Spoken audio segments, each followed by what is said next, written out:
দোস্ত মই আজি আপোনালোকক কম যে মেট্ৰিক পাছ কৰাৰ পিছত আপোনালোকে কি পঢ়িব বা কোনটো লাইন ল'লে ভাল হয়। যদি মোৰ মতেতো মই এটা কৈ দিম বা আপোনালোকৰ নিজৰ ফালৰ পৰা ভাবি চাব কোনটো লাইন ভাল হয়। মোৰ মতেতো মই কোৱাটোৱে ঠিক হ'ব। প্ৰথমতে মেট্ৰিক পাছ কৰাৰ পিছত যিটো আপোনালোকৰ পঢ়াৰ ইচ্ছা হয় সেইটো আপোনালোকে থিৰাং কৰি ল'ব। ঘৰৰ ফালৰ পৰা এটা কৈছে আৰু আপোনালোকে ভাবি আছে আৰু এটা। ধৰি ল'লোঁ মই ভাবি আছোঁ যে মই ডাক্তৰ হ'ম, ইঞ্জিনিয়াৰ পঢ়িম, ছায়েন্সত পঢ়িম।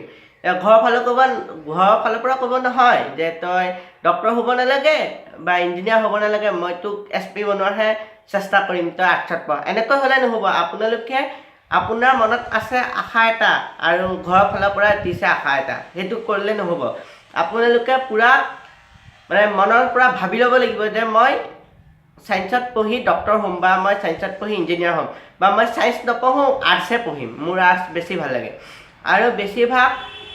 ল'ৰাই মেট্ৰিকত লেটাৰ পালেও সি ছায়েন্সত নপঢ়ে, কাৰণ কথাটো হ'ল আমাৰ বেছিভাগ ষ্টুডেণ্টে কি কয় অংকক বেছি ভয় খায়। এই অংকক ভয় খোৱাৰ কাৰণটো হ'ল যেতিয়া আপোনালোক আমি স্কুললৈ যাওঁ, স্কুলত ছাৰে কোনোবা এটা অংক কৰাই দিয়ে, কৰাৰ পিছত সেই অংকটো কৰি আহি আমি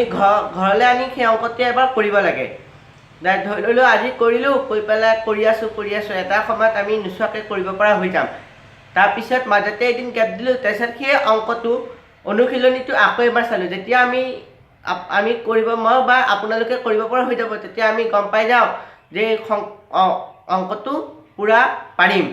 কিন্তু আমি যেতিয়া স্কুলত ছাৰ এজনে দিয়ে তেতিয়া সেই অংকটো আমি ঘৰত চোৱা নহয়, যিটো আমাৰ বেগ আছে সেই বেগটোত যে সেই বহীখন ছাৰে লিখোৱা সময়ত বহীখন ওলাল, বৰ্ডত কি নোট কৰালে আমি নোট কৰি আনিলোঁ। অনাৰ পিছত যি বেগত ভৰালে বহীখন সেই ভৰালে লাষ্টৰ পৰীক্ষাৰ আগদিনা সেই বহীখন বেগটোৰ পৰা ওলাব আৰু তাৰ আগতে কোনোদিন নোলায়। আপোনালোকে যদি মই মিছা কৈছোঁ আপোনালোকৰ ঘৰৰ লগত চাব আৰু মোক কমেণ্ট কৰি জনাব। প্ৰায়ভাগ ক্ষেত্ৰতে এইটোৱে হয় যে ছাৰে যেতিয়া কৰাই দিয়ে, যদি টিউশ্যন আছে তেতিয়া বেলেগ কথা, কাৰণ টিউশ্যনত ছাৰে মাজে মাজে এক্সাম লৈ থাকে বা সেইখিনি ৰিভিজন হৈ থাকে। আৰু টিউশ্যন থাকিলে ভাল, স্কুলতে এবাৰ কৰোৱা হয়, ঘৰত আহি সেইখিনি চালে, তাৰপিছত আকৌ টিউশ্যনতো আহিলে সেইটো ডাবল ৰিভিজন হৈ গ'ল। আৰু যেতিয়া মেট্ৰিকলৈকে টেষ্ট পেপাৰ ওলাব বা কুৱেশ্যন বেংক চাব বা জিজ্ঞাসা চাব, তেতিয়া সেইখিনি চোৱাৰ পিছত সেই অংকৰ কনচেপ্টটো ক্লিয়াৰ হৈ যায়। আৰু অংকত বেয়া পোৱা আৰু এটা কাৰণ হ'ল যে অংকটো হ'ল ছিষ্টেমেটিক ষ্টাডি। এতিয়া অংকুৰৰ পৰা আমি 1, 2 নেওতা, পূৰণ নেওতা, বৰ নেওতা, হৰ নেওতা শিকি আছোঁ। ক্লাছ 6ত অংকৰ ক্ষেত্ৰত অলপ কনচেপ্টটো আমাক দিয়ে। প্ৰথম পালোঁ পূৰ্ণ সংখ্যা, তাৰপিছত পালোঁ স্বাভাৱিক সংখ্যা। কিয় পালোঁ 6ত, 7ত পালোঁ হ'বলা, মই এতিয়ালৈ পাহৰিলোঁ। 7ত পালোঁ কি কয় স্বাভাৱিক সংখ্যা, তাৰপিছত পূৰ্ণ সংখ্যা, তাৰপিছত এইটোতো অকণমান ৰিভিজন দি তাৰপিছত 9ত পালোঁ পৰিমেয় সংখ্যা। তাৰপিছত সংখ্যা ৰেখাত সোঁহাতে গ'লে কি হয়, বাওঁহাতে গ'লে কি হয়, পৰিমেয় সংখ্যা, তাৰপিছত অপৰিমেয় সংখ্যা। আৰু পৰিমেয় সংখ্যা অপৰিমেয় সংখ্যা লগ লাগি ক্লাছ 10ত পোৱা যায় বাস্তৱ সংখ্যা। এতিয়া আপোনালোকক কওক, যিটোৱে সৰুতে পৰিমেয় সংখ্যা কি নাজানে, যে যিবোৰ সংখ্যা P/Q/R হিত প্ৰকাশ কৰিব পাৰি, Q ≠ 0 আৰু তলৰটো Qটো 0 হ'ব নোৱাৰে, সেইবোৰ সংখ্যা পৰিমেয় সংখ্যা বোলে। এতিয়া সেই পৰিমেয় সংখ্যা যি ষ্টুডেণ্টে নাজানে, সেই ষ্টুডেণ্টে বাৰু কেনেকৈ ক্লাছ 10ত আহি বাস্তৱ সংখ্যা কি বুজি পাব? আৰু পাব, কিন্তু সেই সময়ত সেই ষ্টুডেণ্টৰ বহুত কষ্ট হ'ব যে বাস্তৱ সংখ্যা কি, ছাৰ আপুনি বুজাই দিয়ক। আৰু কিছুমান শিক্ষকে সেইটো বুজাই দিবলৈ টানো পায়। আৰু আপোনালোকেও টান পাব যে 6ত আমি সূচকৰ বিধি পাই আহিছোঁ, 6 × 4 = 36, 6 × 7 = 42। যদি কোনোবা ষ্টুডেণ্টে ক্লাছ 10ত কোনোবা এজন ছাৰক কয় যে 6 × 4 = 36 ছাৰ কেনেকৈ হ'ব, মই নাজানো, কেনেকৈ, আপোনালোকৰো খং উঠিব। সেইকাৰণে কিছুমান অংকত সেই তেনেকৈ ব্ৰেকডাউন পৰি যায়। ক্লাছ 10ত সেইখিনি পালে, তাৰপিছত ক্লাছ 10ৰ এডভান্স মেথমেটিক্সত পাব বাস্তৱ সংখ্যা পাৰ হৈ জটিল সংখ্যা, যিবোৰ সংখ্যা A+IB আকাৰত প্ৰকাশ কৰিব পাৰি। এটা হ'ল ৰিয়েল পাৰ্ট আৰু IB হ'ল ইমাজিনেৰী পাৰ্ট, সেইখিনি এডভান্সত। তাৰপিছত এডভান্সত পাব লগাৰিথম, ঘাতাংক। সেই জটিল সংখ্যা আৰু ঘাতাংকটো আকৌ ফাৰ্ষ্ট ইয়েৰত আৰু এটা ষ্টাইলৰ কি কয় মেথমেটিক্স পোৱা যায়, সেইটো হ'ল ইণ্টিগ্ৰেশ্যন ডিফাৰেঞ্চিয়েশ্যন। আমাৰ অসমীয়া ভাষাত কয় অৱকলজ অনুকলজ হ'ব পাৰে, মই ইমানকৈ নাজানো, অসমীয়াত তেনেকৈ পায়। এনেকৈ কুকিছৰ নিচিনা কৰি এটা চিন দি পেলাই সেই অংকটো কৰিব পৰা যায়। তাৰপিছত ডিৰাইভেশ্যন dv/dx তেনেকুৱা অংক পোৱা যায় আৰু সেইবোৰত বেছিভাগেই ক্লাছ 10ৰ লগাৰিথম যিটো ঘাতাংক পাত তাৰ সূত্ৰবিলাক ইউজ কৰে log 2 মান কিমান log 3 মান কিমান log 4 মান এৰা যদি কোনো ক্লাছ 10ত এডভান্সখন নপঢ়ি ডাইৰেক্ট যদি ক্লাছ এডভান্সখন নপঢ়ি ক্লাছ 11ত গৈ যদি ছাৰক সুধে যে ছাৰ ক্লাছ 2 কি কয় log 2 মান কেনেকৈ হ'ব log 3 মান কেনেকৈ হ'ব তেতিয়া ছাৰক খং উঠিবই আৰু সেইকাৰণে আমি প্ৰায় অংকটো আমি বেয়া পাওঁ কাৰণ আমি সিস্টেমেটিকভাৱে পঢ়ি নাযাওঁ আৰু যদি কিন্তু আৰ্টছ আমি সবে ভাল পাওঁ অসমীয়া আমি ভাল পাওঁ কাৰণ অসমীয়া ধৰি ল'লোঁ সৰুতে কিবা নপঢ়িলোঁ সন্ধি কি নাজানো সেইটো আমি ক্লাছ 7ত বা 10ত গম পাই যাম যে হিমালয় ভাঙিব লাগে মাজতে ভাঙি দিলে হ'ল হিম যুগ কালয় হিমালয় তাৰপিছত বিভক্তি আমি মুখস্থ কৰি ৰাখিব পাৰি প্ৰথমা ই দ্বিতীয় অক তৃতীয় আদি দ্বাৰা কিন্তু অংকটো আমি মুখস্থ কৰিব নোৱাৰোঁ কিছুমান অংক মুখস্থ কৰা যায় তেওঁ পৰীক্ষা ঘৰত গৈ এখন চব খেলিমেলি হৈ যায় আৰু যিটো ষ্টুডেণ্টে পৰীক্ষাৰ আগত অংক কৰে বা ফিজিক্স পঢ়ে তাৰ প্ৰায় আপোনালোকে চাব তাৰ গোটেই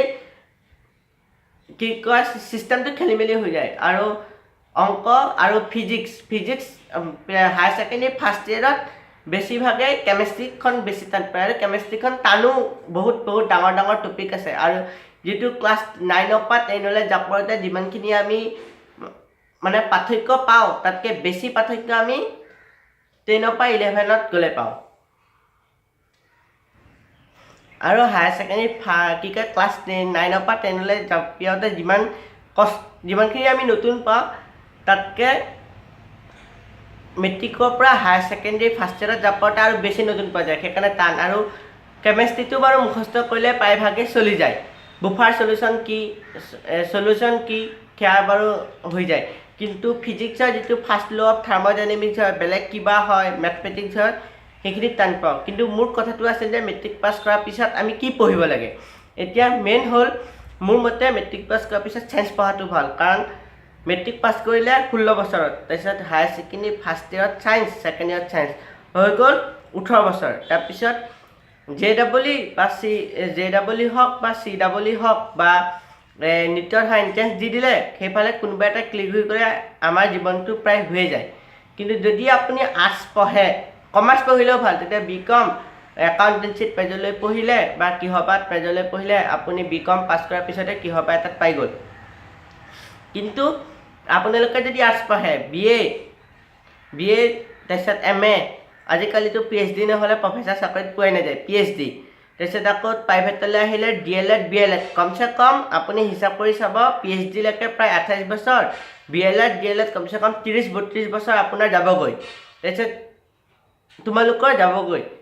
তাৰপিছত 30-32 বছৰ যোৱাৰ পিছত কমচে কম চাকৰিৰ কাৰণে খোজা বহা কৰি থাকোঁতে কমচে কম 35 বছৰ যায়গৈ এতিয়া চাকৰিৰ কাৰ্যকাল হ'ল 60 বছৰ এতিয়া আপোনালোকে ভাবক এতিয়া মোৰ ওচৰত মোবাইল আছে মোৰ কেলকুলেটৰটো ভুল হ'ব পাৰে আপোনালোকে মাৰি চাব যে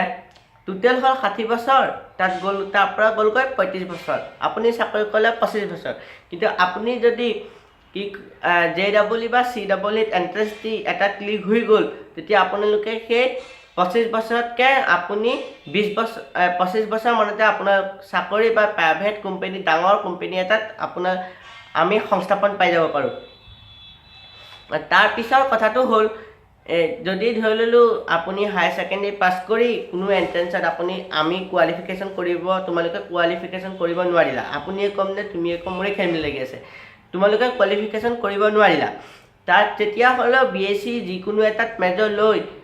কি কয় জেমত IIT জেমত এণ্ট্ৰেঞ্চ দি দিব পাৰি যদি IIT জেমত এণ্ট্ৰেঞ্চ দিয়া তেতিয়াহ'লে IIT পৰা কেমেষ্ট্ৰিত IIT পৰা MSc বা IIT পৰা ফিজিক্সত MSc যদি কৰা তেতিয়াও হৈ গ'ল কিন্তু আৰ্টছৰ নিচিনা ইমান বয়স নাখায় IIT পৰা MSc কৰিলেও 2 বছৰ ইপিনে 5 বছৰ আৰু ইপিনে 2 বছৰ 7 বছৰ ইমান বয়স নাযায় সেইকাৰণে মোৰ মতে হায়াৰ ছেকেণ্ডেৰী পাছ কৰাৰ মেট্ৰিক পাছ কৰাৰ পিছতে হায়াৰ ছেকেণ্ডেৰী চায়েন্সত পঢ়িব লাগে আৰু আজিকালি কম্পিউটাৰত BCA MCA এইবিলাক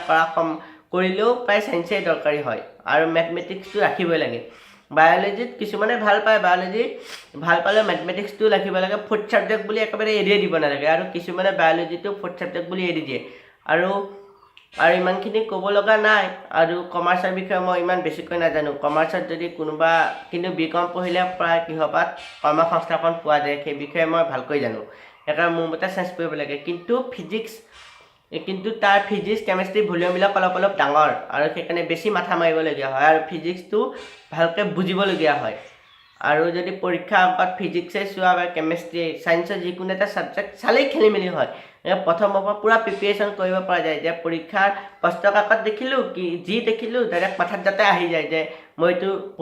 কৰিব পাৰিম আৰু যদি মোৰ ভিডিঅ'টো ভাল লাগে আপোনালোকে ছাবস্ক্ৰাইব কৰিবলৈ নাপাহৰিব আৰু লাইক কমেণ্ট কৰিবলৈ নাপাহৰিব